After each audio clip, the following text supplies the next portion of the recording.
of the Tech Titans program teams that produces the luncheon series. We're very excited to have you today to join us, to hear Mr. Kris Fitzgerald talk about how the CTOs have emerged for the past 50 years. Now I get to say I'm excited to be here also because I was here last month. And last month I got to be like, hey, it's summer, everybody's so excited. And now I'm like, hey, it's melting outside. So I hope you enjoyed the first 2 weeks post the last session because, we're in the middle of summer now and I think everyone is melting at this point. But excited that you were all willing to leave the air conditioning for a short period of time to get into the car to come here to join us today. The presenting sponsor of the Tech Industry Luncheon Series is the UT Design Capstone program at the University of Texas, Dallas. UT Design was recently hosted 150 universities from around the world for the annual Capstone Design Conference, which included a competition for the top project among those universities. Tell us a little bit more about the conference and the other activities of the UT Design program. Please welcome Cynthia Hine, who is the UT Design Corporate Relations Office.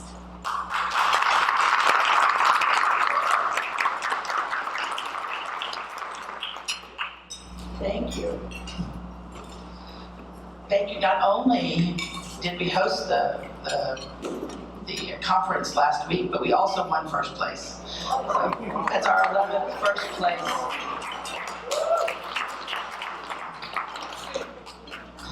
The UT Design Capstone group is really proud to sponsor these great luncheons and Tech Titans.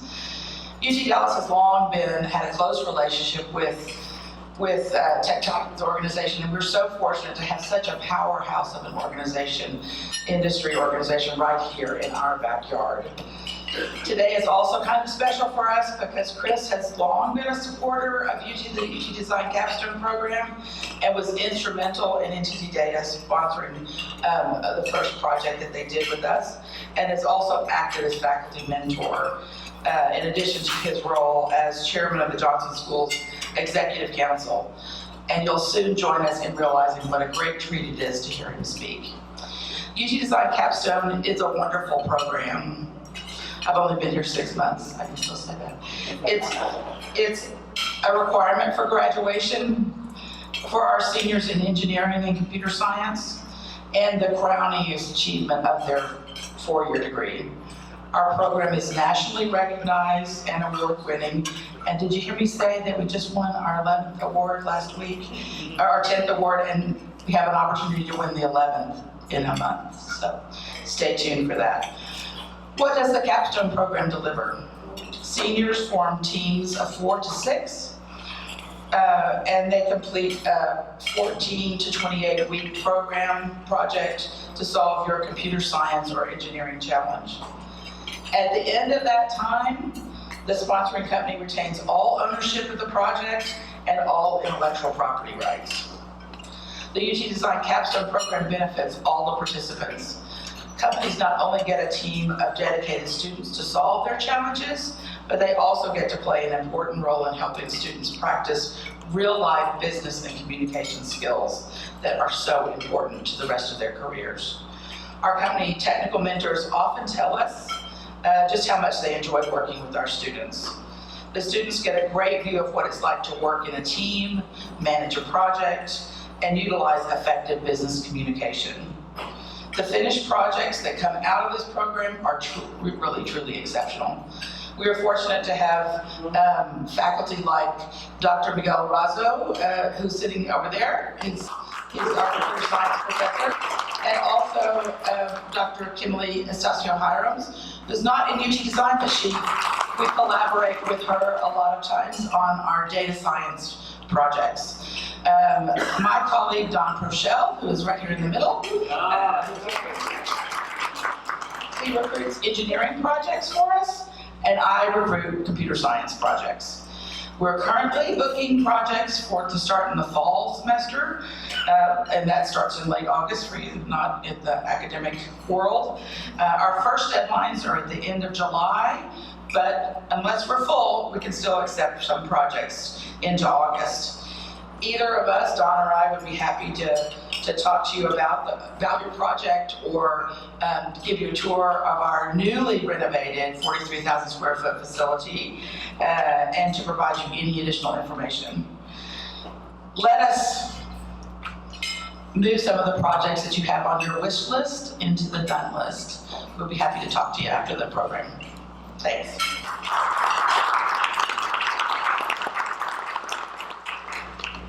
Thank you, Cynthia, for those comments and for UT Design sponsorship for this luncheon series. Last month, Tech Titans began the tradition of recognizing one Champion Circle member at each tech industry luncheon. This month, our Champion Circle member is ZS, which provides solutions to meet the needs of restaurants. ZS is the creator of the first entertainment, ordering, and pay-on-demand tablet for table service restaurants. Joining us today are ZS CTO Eric Nielsen and Chief Marketing Officer Steve Beckman. Thank you for joining us and welcome to the Tech Titans. I was recently at one of those restaurants in Addison. Which one? Yard House? Yes, Yard House. And like, it's great. Kids love it. It's easy to pay. I didn't have to wait. So everybody should go to the Yard House and some of the other restaurants in town and go check out the technology. So it's great. Yeah. The role of the Chief Technical Officer has gone through a remarkable transformation. For many years, CTOs primarily directed the dissemination of technology. Now CTOs are innovatively leading the technology transformation in their respective companies. Their sphere of influence has expanded over time, and the CTO is now in better position than ever before to lead the company towards new initiatives that rely on functionality. Kris Fitzgerald was at the forefront of this transformation, completing his career at NTT Data before retiring and becoming a guest lecturer and mentor at UT Dallas. In his role at UT Dallas, Kris works with the senior IT and business executives to help them better understand the industry and reach personal goals.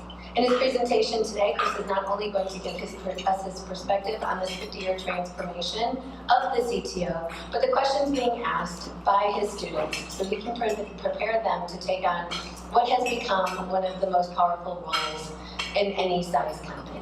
Please welcome Kris Fitzgerald.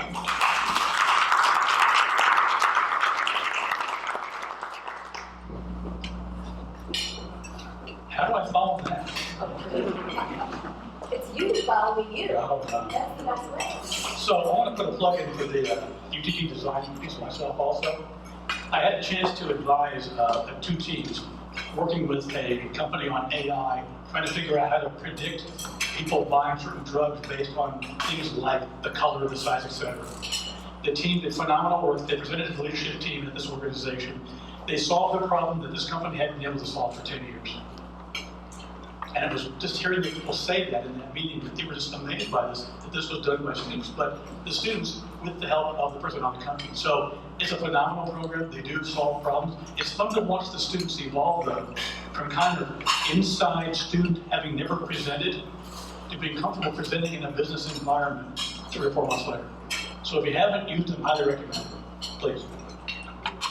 So first of all, thanks for inviting me. I think it was an invite. Was it that or more of a, do you want to do it next time? It was a strawberry blast. I think it was a bit of that, yeah. So I'm going to see if the sticker works for a second. It does. So I'm going to take a few minutes today and share a bit of 2 things. One, a bit of the journey, but also what people were always asking me to talk about as a CTO. So things such as tech trends, leading global teams, strategy, hybrid workforce. But more than the tech itself, how it was impacting business or how it could impact their business. So I'm going to share a bit of those kind of stories around that. I'll then go into kind of what I'm doing in that semi-retirement phase of advising startup companies, helping mentor, teach, etc. And close with a question that Trudy asked me, which is, how do you decide to retire? Okay, how do you get ready for it? Does that work for everybody in here? Please interrupt. No throwing of food. You're mostly done anyway, so pretty safe on that side. But interaction's fine. So with that, I'll start. So I like to start presentation always with a bit of reflection. That's kind of how I do things. And my reflection here is around the idea that technology is nothing. Okay? What is important are the people. And how people use the technology. Now, this is Steve Jobs, it's not me. But I love this phrase because we don't think of tech as being the thing. Tech is what powers it. But in fact, it's the people And if you can impact people with that technology to be a positive influence in their lives, then that's what it's all about. I love that quote. So, who am I? There's the official version, and then there's the unofficial picture of me. So, I am a robot. I am not human. You have to be a CTO, although I don't know, are you CTO? Eric, are you still human or not? Let's meet the judge. So, a bit of my background, 44 years in IT. I started out basically in kind of more the application side of the business for a number of years and evolved a variety of roles. I became the CIO for a company here in Dallas, did some consulting, went to Milwaukee and ran applications for a company called Manpower. Had about 600 folks around the world working for me. And I'll share some stories because the biggest challenge around that, you may face this, is how do you convince someone who doesn't report to you to implement a system you'd like them to use? Anybody have that problem? Yeah. I'm with the government, I'm here to help, right, Glenn? Maybe not, okay? 2004, joined this little company in Round Rock called Dell. Actually, I was recruited by their head of president of services saying, come on, Dad, but you guys are a hardware company. He said, no, we're getting into the services business. We're going to be different. And 14 years later, after being bought by NTT, it was a great ride. Had a lot of fun there. Ran the public sector consulting for years, traveled about 9 million miles, 35 countries, 5 territories, been a few places. And the best part about it were the people. The cultures of people you meet, okay? And all the various things you find out about, that's a great place. And the fun part now is giving back. You know, people say, Judy, you're really busy as a retired person. No, I'm active, but I'm doing what I want to do now, not what someone asked me to do every morning.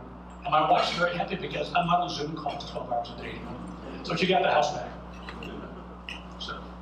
So, as a mentor teacher, what does that mean? I want to start with, first of all, a definition of what a CTO is. So please challenge me this. Okay, this is from Wikipedia. It's a person at executive level, this is key, executive level who's focused on the scientific and technological issues in an organization. Now, what's interesting, though, as I said before, is it started out in the 1990s as very internal IT focused. The CTO was the head of infrastructure, often known like the data center. Do we still have data centers now, or is it all cloud? Data center, networks, things like that. But it has evolved into now much more of an externally focused orientation. And in fact, there are a company you talk to where the CIO now reports to the CTO. Because the CTO owns that technology strategy for the business, not just for IT. And in fact, think about it, how many companies today are not being driven by what technology does for them and impacting the role of the CTO? For technology companies, CTOs are often that person who runs the product side of the house. I suspect that's part of your role. Yeah. Where does the product need to go? What's our release pattern look like? And then you're often probably in front of customers, sharing what that roadmap is in general. I found my last 4 or 5 years, I was in front of customers over half the time, talking about how we can impact their lives. So a big difference to what it was before. Now, to put it in perspective, you look at Gartner. Gartner kind of puts 4 CTO personas out there, okay? From kind of the innovator to operating officer to business enabler, and then the chief digital. I think it's interesting. I've seen more chief digital officers separate from CTOs than inside the CTO role. But I'd say 3 of those 4 are pretty strong, and 2 of those are very much my role. That innovator, but business enabler. Now, I had the pleasure at NTT, because NTT spends about $3.6 billion a year in R&D, of having access to Japan money to innovate with our clients. So I was also the banker. That's a fun role to have as a CTO. Now, but what did that mean? It started by starting out with, so first of all, where are the macro trends taking us? How are things changing like the pandemic, demographics, regulatory trends? I didn't set those trends, but they were kind of the foundation of how do you look. Then through them, I had 4 kind of lenses. Tech trends, innovation, teams, and then strategy. What are you trying to accomplish with that? We then put it through an industry filter. So what does that mean to healthcare, or hospitality, manufacturing, CPG, and then how does that impact the business? So that's kind of the orientation of everything I did the last number of years. Does that picture kind of make sense? Okay. So, tech trends. We're going to get a bit geeky now. I'm going to start with 21, go to 22. So this is stuff I got from NTT, McKinsey, Gartner, etc. And kind of 10 basic things. So 2021, this is what the landscape looked like. Now, to me is, and for years before that, AI has kind of become the foundation of many of these trends. And I would find, in fact, think about edge or cloud, you're being powered by AI. Now, the funny part was that cloud box has been there for a number of years. But what it said around it was hybrid cloud, then it was public cloud, before that it was private cloud. Cloud doesn't go away, they just change the word above it to make it look new each year. So things kind of evolve and something's really done. We talk about 5G on this one. See this one? Try getting it there. Now it's 5G and 6G. So NTT, big promoter telecom company, they actually have a 5G antenna for your car that's 1 inch by 1 inch clear to make your car a hotspot. Okay? They're already doing 6G pilots. Now, I watched them broadcast a live 8K transmission, not 4K, which is what our movie theaters are, 8K, live over 5G, and there was no delay. And they were using about 20% of the 5G. And they're already doing 6G right now. We're experimenting with 6G, so kind of, well, okay, where's that going? Look now how things get all things cloud. Now, some new ones came in, hyper-automation, okay?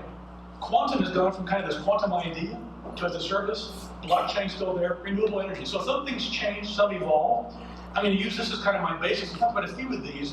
What do we see as the trends? But how, more than that, were companies using those?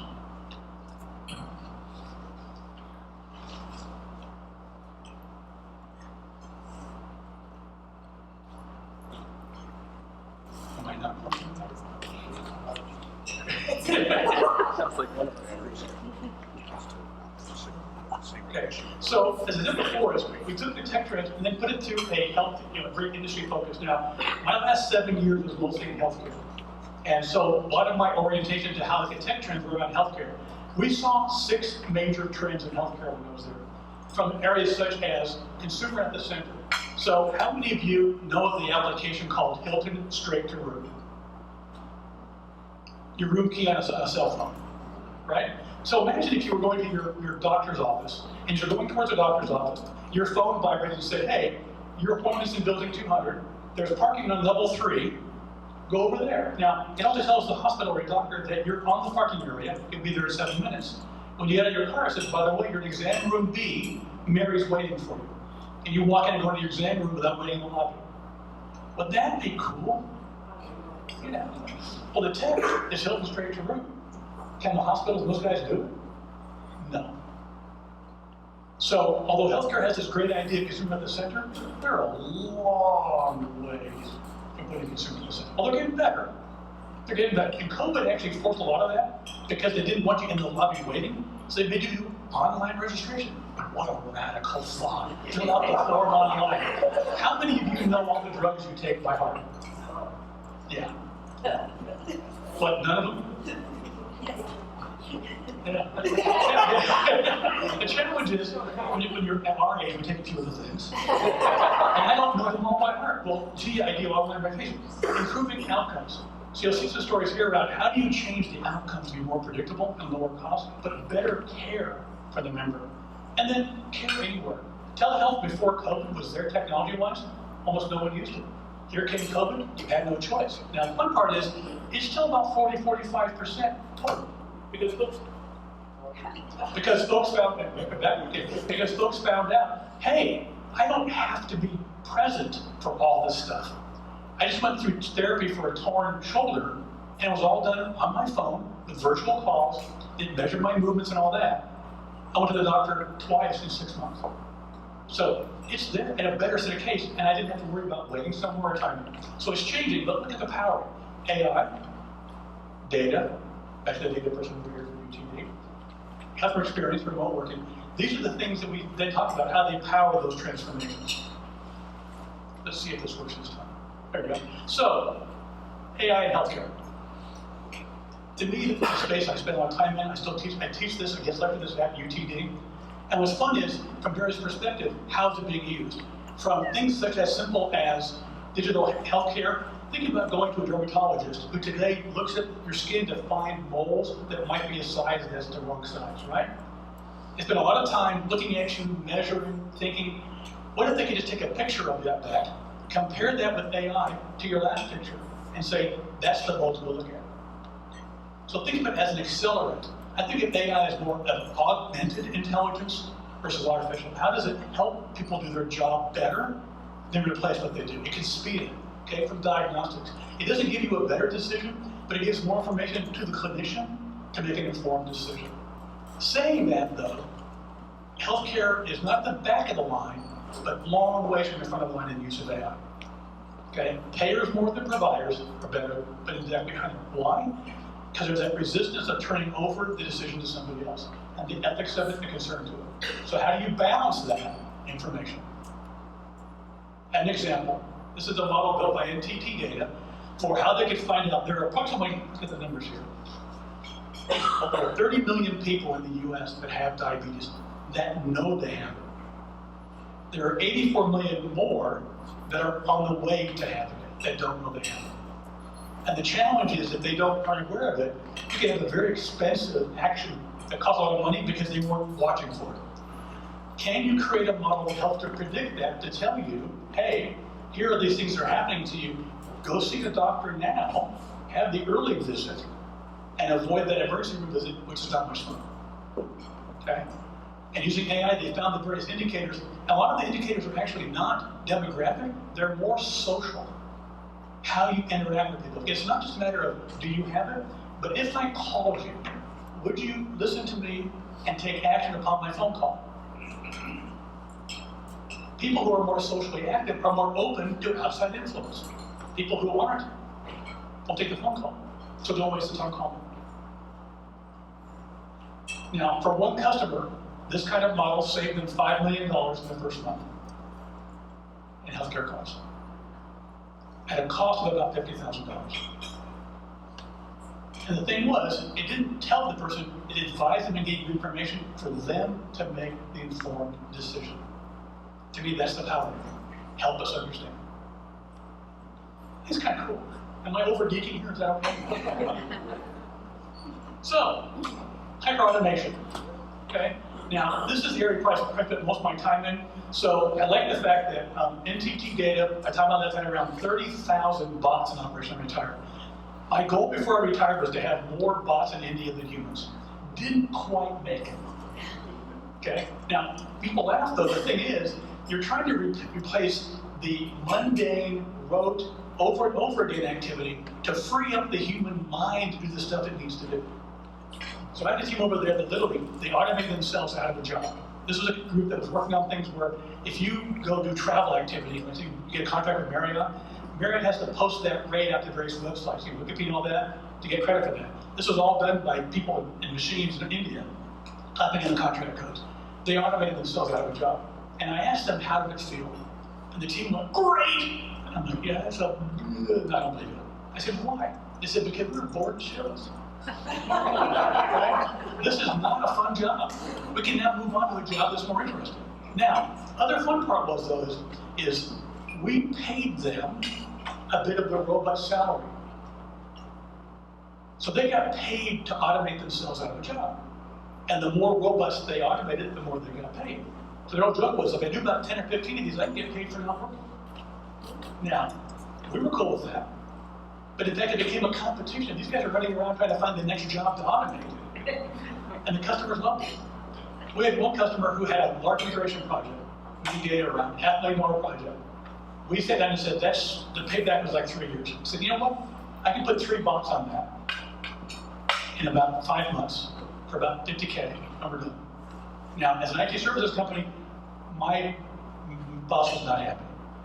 I took a $500,000 software project to a $50,000 project. Customer loved it. Now, plus they pay me every month for the bots.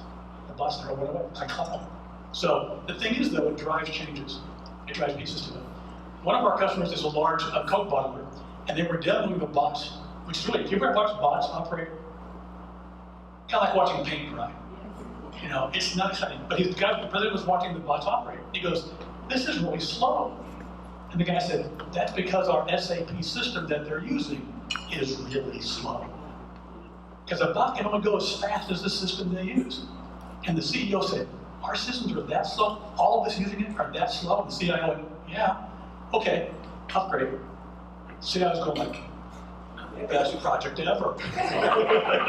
I got upgraded, S4 HANA, upgraded because the bus was on.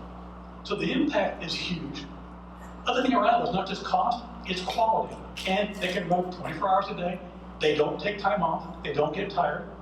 And once you teach them how to run the operation, they're pretty consistent. So it's a pretty cool thing. So, IoT. How long has IoT been around? 60 years. Wow. That was that long. Wow. It's a long time. Someone said 60 years. I don't know if it's that long, but a long time. But the idea of sensors providing data to something probably been for a long time. Well, here's an interesting company, Hyster-Yale. They make forklifts. Their biggest challenge for their customers is that the forklift drivers are sick or ill or with COVID and can't get into the place. Their alternative was like an Amazon manufacturing area or warehouse, fully automated, very expensive robots. Well, their idea was, if I could just make an autonomous forklift to move things around, I could have a better answer for my clients. Well, the fun thing is, they went from being a forklift company to a provider of autonomous networking services for forklifts. Now, the technology actually wasn't new. What was interesting was how they taught the machines where to go with the LiDAR. And because it's a warehouse, they know where it's going. So unlike an autonomous car where you got to figure out what's going to be around you, they weren't leaving the building. It's a bit safer already. But their whole business model was changing from just manufacturing to as a service model. Pretty cool. Virtual engagement. Now, this was called AR, VR for 100 years. Now, of course, we're calling it the metaverse. So, I've seen Ready Player One. I like sci-fi movies. Pretty cool. I like the idea of being able to shake somebody's hand. And then that's the shaking hand stuff, that's real today. What's interesting, though, is what this has done because of COVID. In fact, it's being used now for interviews. Now, think about we did a Zoom call, but you're all with a picture in front of you. But think about putting on your VR glasses and being in the conference room and looking at you, and you're looking at me in your VR glasses, and I think I can't touch you, but I'm now having a conversation looking at you. That's kind of interesting. It's not just simple Zoom. It's kind of the next step up. Can it be used for recruiting? How many 1-hour meetings do we used to have where you fly somewhere for 2 hours at the airport, 2-hour plane ride, 1-hour meeting, then back to the airport, 2 hours for a 1-hour meeting? I can do that here and have the same interaction at a fraction of cost. And gee, when they add the glove where you can touch the person, I can shake your hand in the VR meeting. So it's changing how we think about things, and not only about kind of the entertainment part of metaverse, but in fact, it is going to be I think that hybrid work is going to be powered more by this. Great piece also. It's also helping things around AR, like engineers that are retired. How do I give you a pair of glasses to help you repair something that the guy who never repaired that is retired? I can now put the schematic over your glasses on the car. BMW has a great video out there on the web where they had this, pardon my comment, housewife put on the glasses and repair her husband's BMW. And she'd never touched the tools before. All done with AR glasses. So when you can't find engineers, pretty interesting piece to it. It's changing how we do work in a very neat way.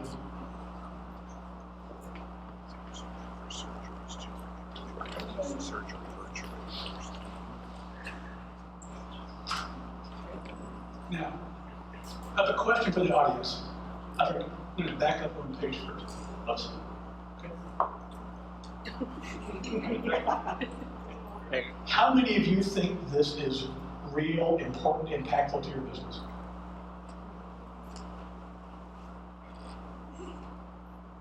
Well, interesting. Okay, a couple. Important. Not necessarily with AR, but in virtual engagement. Okay, virtual engagement, but maybe that you can. Interesting. You think there's a lot of money being spent in this space today, and in this room here, this was not the hand-raising activity, which is not right. Kind of like blockchain. I asked customers about it would be a blockchain. 3 years ago, they were all piloting it. Now, most of them have kind of either they're using it or are waiting until it becomes financially viable. Go ahead. I'm going to ask you a question. Please. So with respect to this, video conferencing has existed for 30? Not 60 years. Yeah, I was going to say, at least 30 years, because that's how long I've been in the business and was there then. The technology is there. Talk to me about social the social dynamic about something being important. I sat there in a meeting as a new engineer, basically making a pitch for kicking over my company, and I was declined. The feedback I got, it wasn't important enough for you to fly in to see us to make the request versus using that. So I think there's a social dynamic piece of this that sits underneath all of this that's got to be addressed. And that's part of the reason why I guess I wouldn't raise my hand to begin with on this until I see that change. Yeah, I couldn't agree more. I think the whole idea of hybrid work is in that same discussion around hybrid work is what's missing from the hybrid work model we remote is the social interaction. Okay? And I think you're seeing, well, the high rate of turnover. I mean, in the US, you're seeing 40% turnover. How many of you have hired a new employee and they ghosted you and never showed up? A lot more hands. It's as much as 20% in the US. It's more, the thing is, you don't feel attached to something. If you change your job, well, you're in your same home office, you got a different PC. What about your work changed? Nothing. So I really think the challenge is, what's the social interaction part of it? So back to your point of even a business meeting, if you're doing that 1 hour meeting that you've missed something 4 times before and had lunch before, 1 hour meeting works fine. Yes. If I'm pitching a $200 million contract, it's very ineffective on a Zoom call because I can't read the room. Am I having an engagement with you? Okay? Can I understand? Because if you're on the Zoom call, your camera's on, I have no clue. Okay? Now we had to for a while with COVID. That was no option because we didn't stop doing business. It's not required to do. And I think we're going to find that balance of what's the right balance of face-to-face and when you don't have to do it. For new employees, onboarding without face-to-face. So I think that's the challenge of hybrid work. We'll talk about later. This is not done yet. Okay? And I've talked to many companies, one of them being Grupo Bimbo, they've got a model of every team is on site 1 week a month. You're team 1, team 2. And they're there for the social aspect. They have their team meetings, the lunches, that gathering, to keep them attached to the company. It's not an office-based issue, but the employees like to know that they don't have to be in the office every day, especially at $5 a gallon for gas. But I throw something in there. I would say even when you were in person in the office, I feel like that social contract was not there, was not present, or was not acknowledged in this way. So I totally agree with you. There's an imbalance in the hybrid workforce has created an experience, but we didn't take advantage of those things when we were in person. No, I'm laughing because in my previous company, on Fridays, our CEO used to walk around to see if you were in the office. Okay? It wasn't for the social interaction. It was to make sure your office is being used or you lost your office. Now, they're worried about social interaction. I think you're right. We didn't understand that walkabouts, as we call them, that was the best part of being in the office. Getting up and walking someone else up. Hey, about 5 minutes? The best conversation were the 5-minute walk-bys, not the preordained weekly meeting that you really didn't want to go to. Okay? And I think that's the challenge in this new hybrid world. How do you have interaction like that? How do you keep connected to people? Okay, LinkedIn is good, but it's not it. I think you're right about that. Now, when you put on your VR glasses and you can touch, smell, taste, someone said even, something else, kiss, maybe, probably not. I'm not ready for the player one myself. So, sorry. Quantum. To me, this is an area that's been talked about for a bit, but it's really starting to gain a lot of traction. And to me, it's one of the coolest areas because it really is that paradigm change. It doesn't follow the old Moore's law. And it's just changing things. Now, what's interesting is it's gone from the science project to where now you're talking about quantum as a service. Where you can go onto a website, submit your problem, and what they really do is they convert your math into what's called qubits, whatever, and give back an answer. So why is it interesting? So one of our previous clients is the largest baker in the world. Okay, they drive 1 million miles a day. 1 million miles a day. Okay? During a given day, the trucks have to be rerouted because of traffic issues, problems, etc. But you can't use Waze for that because it's based on the load of the truck. It's not just a matter of is the route open, but if I got 4 pallets and your pallet's in the middle, I can't reroute. But they figured if they could dynamically reroute their trucks, they could save at least 10% of their fuel a day. Let me give you an equation for that. That's $100,000 a day savings in fuel costs at $5 a gallon. Wow. Huge. Besides the financial impact to it, the ease on the drivers, the wear and tear, and by the way, less fuel being used is actually a pretty good thing. The thing is, they can do the math today, but it takes about a month and a half to recalculate. By then, the truck's already delivered this time. With quantum, they do some piloting, modeling, it's like seconds. So if you get a chance, this is a space, and quantum encryption probably is the thing that's out there. And by the way, quantum encryption is already real and in place. So change your keys in your phone. All right, so this is a slide, this is the one slide I cannot leave you with, okay? Because the data is under contract, but I want to talk about going from kind of quantum into cybersecurity. Huge issue. This is recently published by Gartner of where AI is being used in cyber. Now, some are not surprising, okay? For example, in the whole idea of communications, media, banking. But look over there in utilities. And it's not being used as much, for attack prevention, one. I'm a little concerned that my water company isn't trying to do a better job of protecting the attack, but things like AI. So it's interesting to see where it's going, but the impact here is how do we using AI to be that better predictor, but more than that, a better responder. That once the attack begins, that's the big thing. It's can I stop it and stop them from taking what they're trying to take. And that's where AI can be used in a huge way. So again, sorry I can't share this slide, but in fact, this is the kind of concept, how is it being used? How is cyber being used? One of my favorite cyber stories is, how many of you have heard of the Apple credit card? Right? There's no card number. It creates a card number for each transaction. Well, it's hard to steal your card number if there's no card number to steal. Having had my Amex card number stolen 2 weeks ago. Okay? Pretty cool. Now, part of what Apple did was, they did it for cyber, but they did it to change the conversation. And all of a sudden you have a card that's different being used. And of course, now they want to get the idea, why would I have a card at all? I was in a store recently and I forgot my wallet. I pull up my phone and say, can you use it? No, I can't. That'd be nice, everything's on my phone. So, I think you're going to see this evolve into the whole idea of what becomes your ID and so forth is going to evolve to that more of a digital wallet. So at some point in time, I think you'll be wearing it. It may not be on the outside of your skin, it'll be on the inside of your skin. And you'll do it like this, you'll wave your hand, and you'll be passed. There's a movie I was on this week called Babylon AD, Vin Diesel. Have you seen that movie? Remember what the passport was? The passport was an injection of a chip. So basically, to be a US citizen passport, you have it inside your bloodstream. So going through ID, you just kind of walk through. Knows who you are. That's not that far out of thinking. Think about it. Yeah. Okay. So I'm going to move from tech trends to the second topic, innovation. Because this is the second thing customers want to talk about. How can you help me innovate? Now, often it was, can you bring money to help me innovate? Or ideas. Now, I want to define innovation the way Dilbert does. Okay? Love it. Okay. We need overarching strategies to innovation, or we could just stop smothering we already have. Well, that's the dumbest thing I've ever heard. Exactly. But you know what? How many of this is this real for your companies to do? Yeah. People bring up a good idea, and boy, it's not part of our plan, it's not part of the model.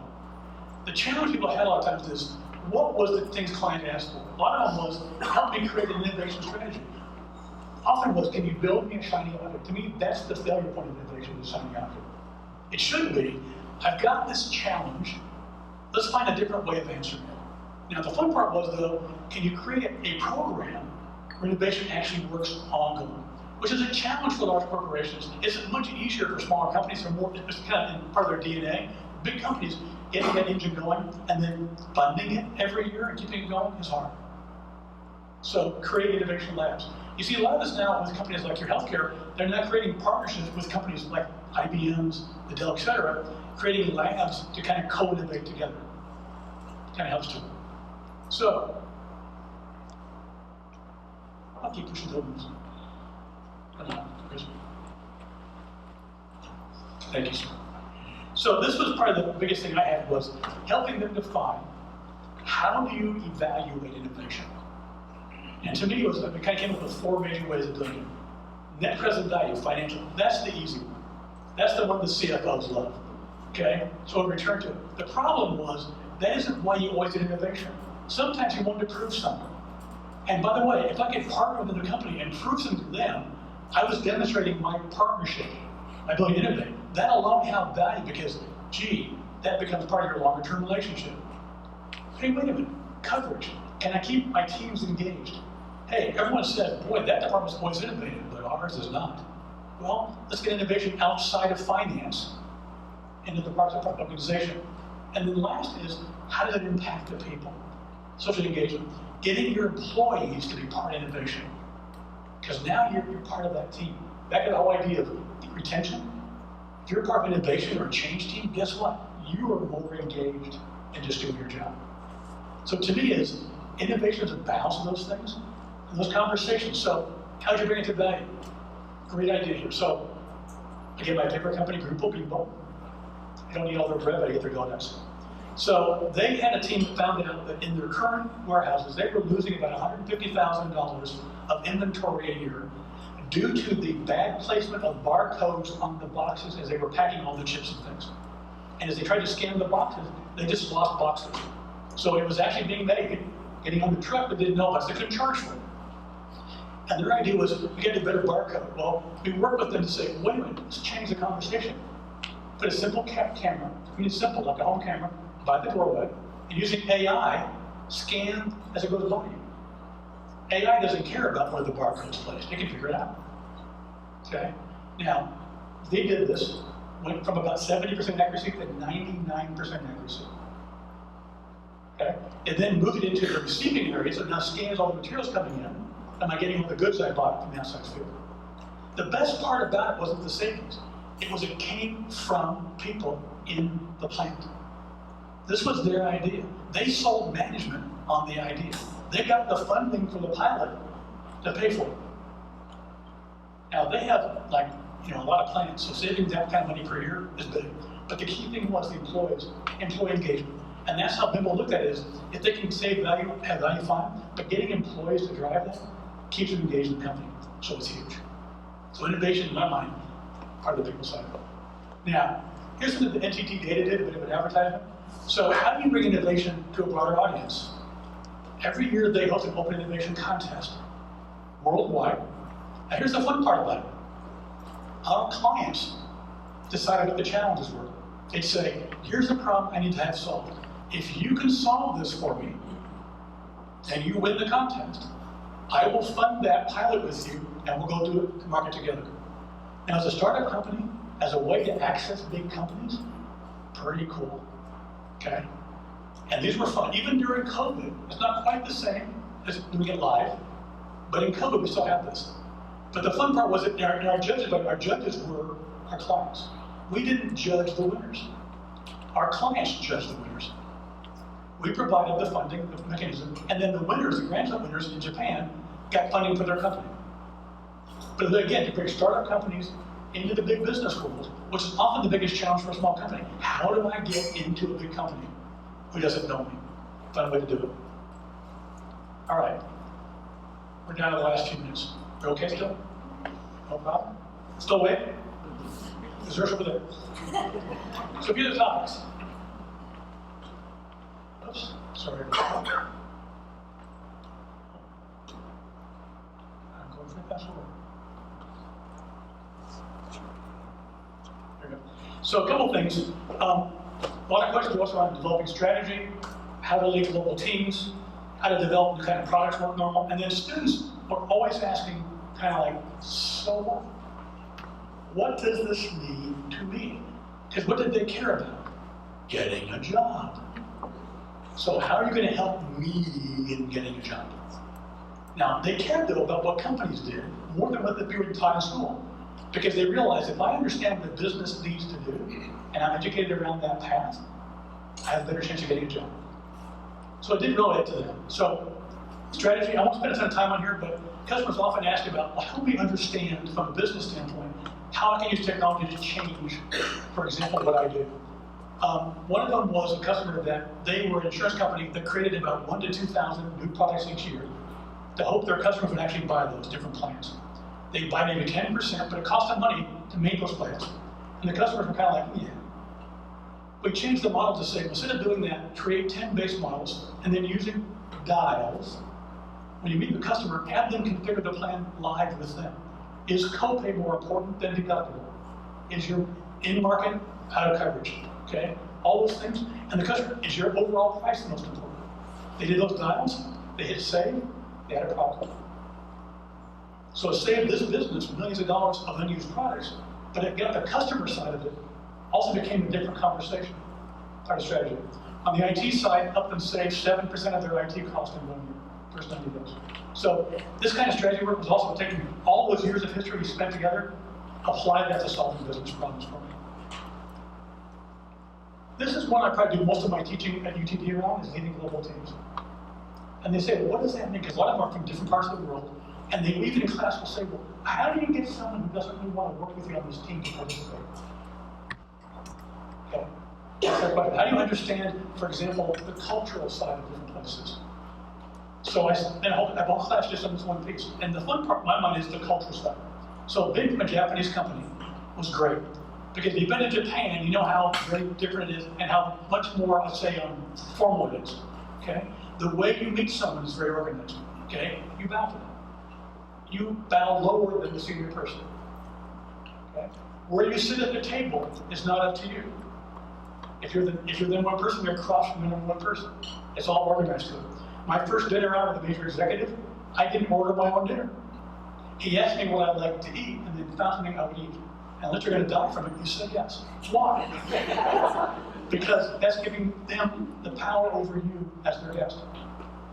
You take and give a gift. I took little aspen leaf tree ornaments because each one is different, like a cherry blossom in Japan. They're all sort of really flat and small, and they fit your luggage really well. Yeah. But they had 24 to take over there. But that little bit of doing the gifts and things like that, and the bowing, I got millions of dollars of investment money by being respectful. But the thing is, it's also a bit fun. So first time meeting the CIO of our division over there, this is the young lady. We get to the elevator. Now, I was raised that you let the ladies go first in the elevator. So elevator opens, I thought I do this. Kazuka-san does this. And we do this. And the door closes. And I said, Kazuka-san, in the US, the lady goes first. She says, oh, no, Kris, not in Japan. In Japan, the guest goes first. Then the men, then the women. So we agreed on the up elevators, she would go first, and the down elevator would go first. Now, you're all laughing, but that bit of the cultural relationship, we talked about that for 10 years. Now, by the way, 10 years was the first time she invited me to her house for dinner, for a personal dinner. Very different culture as far as that side. Very gracious. Now, think about the Nordics as an example of culture. Okay? The Nordics want to do business with you first, then they'll get to know you personally. You take the Latin, like Spain, Mexico, they want to know you first, then do business with you. Understand that when you're a guest, adopt a bit of their culture, it's huge. And back to the same thing, when you're in teams with people like that, how's the team thinking about it? Because guess what? It's very different. And that's a big part of helping the students, big part of our life. Okay? Embracing change. Okay? How open are they really to change? And do you have something that actually is of value to them? So rolling out large systems, we kind of use the model we use the pull model, not the push model. I.e., we didn't force anybody to take our new system. But when you were buying a replacement, you had to use our new system. And we made it financially viable for them. So little things about that part to it. Okay? So I'll ask a question here. There's a test question for the crowd. How would you define trust? What one or two words would you use for trust? You can phrase it in the benign ground way, right? I would trust somebody. I would say you can act my marriage. But what things are you looking at? How would you decide that? How would you decide you could trust me? What thing would you decide you could trust me based on? Predictability. Okay, predictability. Okay. Character. Character. Okay. Honesty. Okay. Justification, honesty. Actions. Okay. Capability. Now, so Here's the 3 words. I went through an exercise. We did this for a team building one time. Okay? Capability, consistency, and intent, which is kind of that character piece. So if I ask you, can you trust me? Well, capability is something you can fix. If they're not able to do it today, you can probably train them. So if they weren't capable, it could be. Your consistency, very big thing here, right? Will they keep it every time at the same time? But if what they're telling you here is not the same thing they're thinking up here, can you trust them? Now, this was part of a team building exercise for a new company, new business of 24 people. They had to basically launch a product in 6 months, and we had to create trust. And the challenge was understand which one of those things are. Now, it's fun, but same thing for students. They're in their class, their team, whatever. How do they decide, can I trust this person to be responsible for it? And more often than not, it's the first one or two, but sometimes it's, they really need to do it for me. All right, next to last slide. So, this is what students would ask also. What should I think about? What should I care about? A couple things I told them. Hey, stay on top of those technologies. Be aware, because as a student, you're expected to be probably more advanced in those things than the average employee is because you're in the neat new place. The thing I tell the professors at UTD, please make sure your vectors, what you're thinking about, are what's coming, not just what's behind us. So things like, low-code stuff like that should be a basic course today versus an optional. Because guess what? It's the pattern where things are going. Okay? I tell them also, look for disruptors. Okay? Things are going to change the marketplace. Find those companies. Okay?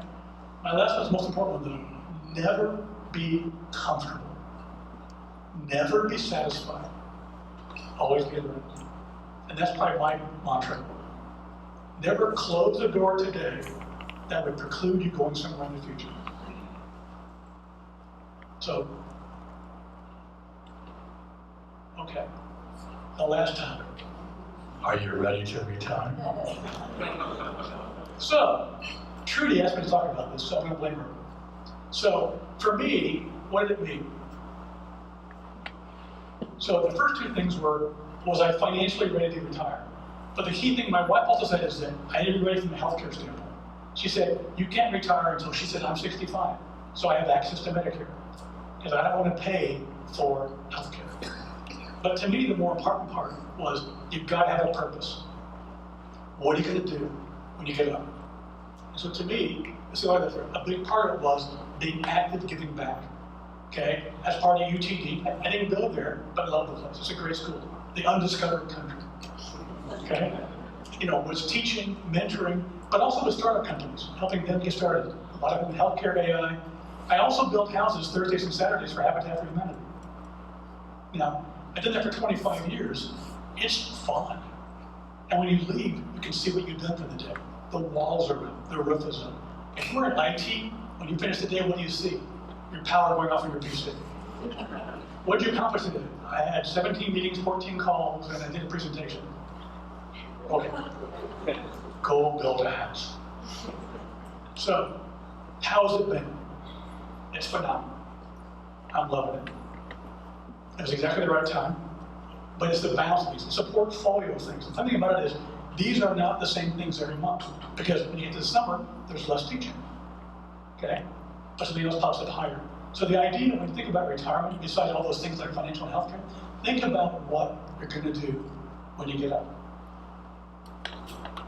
And I would advertise the piece and think about how you will give back for the great life you've had to get you to today. Because that's what we have in this room. It's a lot of great lives, some great things. A lot of folks need help. Just mentoring students is a big part of that. Helping companies get started is a part of that. So, with that, I'm done. Any questions?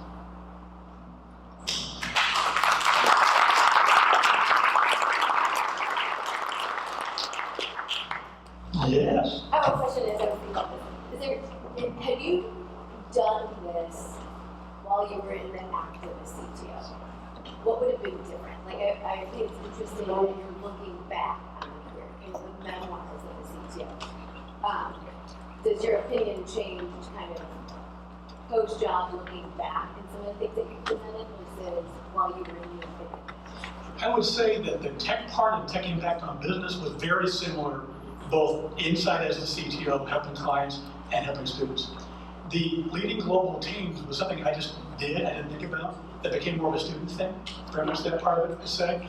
And then really, kind of the whole tech trend impact on lives was a bit more, because businesses care more about what it meant to them than their life. So I say it's different a year later because of the student involvement in student activities. It's a much bigger part of it. The tech part is pretty much the same. Yeah. Yes, sir.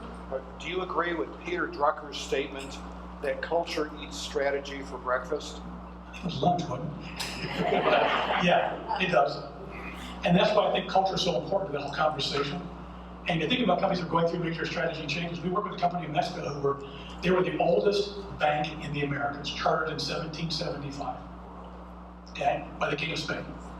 And they were changing their entire strategy. What did they do? They spent 3 months bringing every employee in and talking about what it meant to them. They addressed the cultural aspect of the change, not the product aspect of the change. I agree with that.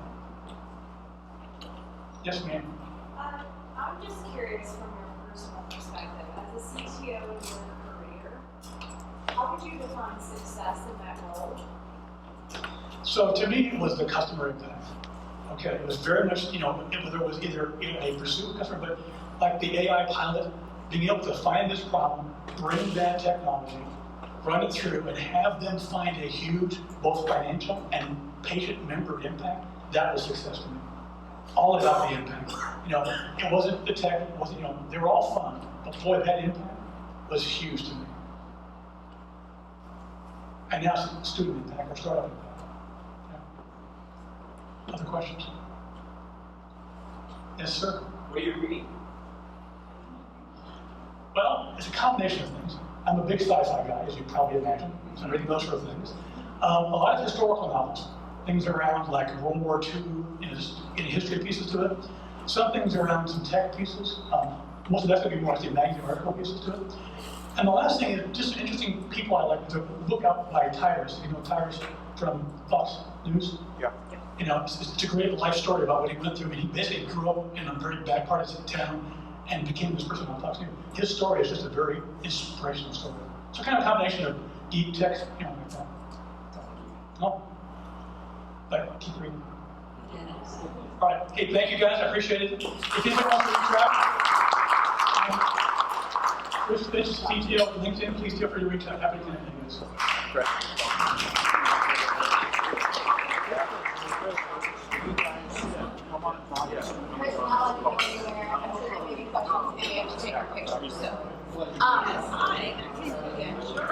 So I just want to thank Kris again for joining us. We have a long announcement. That's okay.